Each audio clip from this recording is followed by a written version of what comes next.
2027 അമേരിക്കയിലെ ചിലിയിൽ വെച്ച് നടക്കുന്ന വേൾഡ് ബാഡ്മിന്റൺ ടൂർണമെന്റിനായി ഗുജറാത്തിൽ സംഘടിപ്പിച്ച സെലക്ഷൻ ക്യാമ്പിൽ കേരളത്തെ പ്രതിനിധീകരിക്കാനുള്ള അവസരം ലഭിച്ച് കാർമൽ ജ്യോതി സ്പെഷ്യൽ സ്കൂളിലെ 3 വിദ്യാർത്ഥികൾ പാർവതി, അശോകൻ, രാജേഷ് സി എന്നിവർ സ്വർണം, വെള്ളി, വെങ്കലം മെഡലുകൾ നേടിയതോടെ സ്പെഷ്യൽ സ്കൂളിന്റെ നേട്ടം വീണ്ടും ഉയർന്നു. വിദ്യാർത്ഥികൾക്ക് ആദരവ് നൽകി അഭിനന്ദനം അറിയിച്ചു.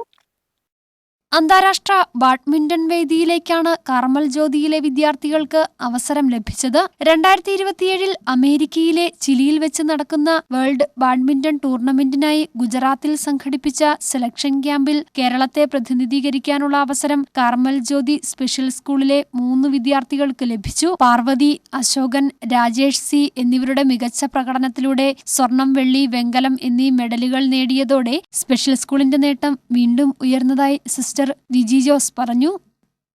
ഒരു രണ്ടാമത്തെ സെലക്ഷൻ ക്യാമ്പാണിത്. ഇനി അടുത്ത 1-2 ക്യാമ്പുകൾ കൂടെ കഴിഞ്ഞാൽ 2027 അമേരിക്കയിൽ വെച്ച് നടക്കുന്ന ബാഡ്മിൻ്റണിനുള്ള പങ്കെടുക്കാനുള്ള അവസരമാണ് കുട്ടികൾക്ക് ലഭിക്കുന്നത്.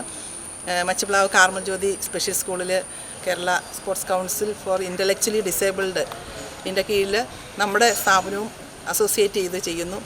ഇവിടുത്തെ കോച്ച് ടോണി കുട്ടികൾക്ക് നല്ല ചിട്ടയായ പരിശീലനം നൽകുന്നുണ്ട്.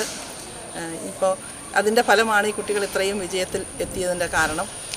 വളരെ നല്ല രീതിയിൽ കുട്ടികൾ പെർഫോം ചെയ്തു. ഗോൾഡും സിൽവറും ബ്രോൺസും മെഡൽ നേടിയത് കാർമൽ ജ്യോതിക്ക് എന്നും അഭിമാനവും സന്തോഷവുമാണ്. വിജയിച്ച കുട്ടികൾക്ക് മധുരവും ആദരവും നൽകി അഭിനന്ദനങ്ങൾ അറിയിച്ചു.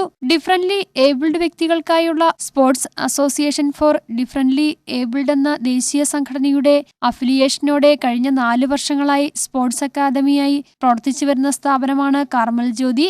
ശാരീരികവും മാനസികവുമായ വെല്ലുവിളികളെ അതിജീവിച്ചുകൊണ്ട് വിദ്യാർത്ഥികൾ കൈവരിച്ച വിജയം എല്ലാവർക്കും പ്രചോദനകരമാണ്. പ്രായോഗിക അധ്യാപകൻ Tony Sabu, sister Vimal Maria എന്നിവരുടെ നേതൃത്വത്തിലുള്ള ചിട്ടയായ പരിശീലനത്തിന്റെയും പരിശ്രമത്തിന്റെയും ഫലമായാണ് വിജയം കൈവരിച്ചതെന്ന് പ്രിൻസിപ്പൽ പറഞ്ഞു.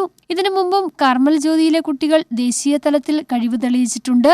News bureau, Adimali.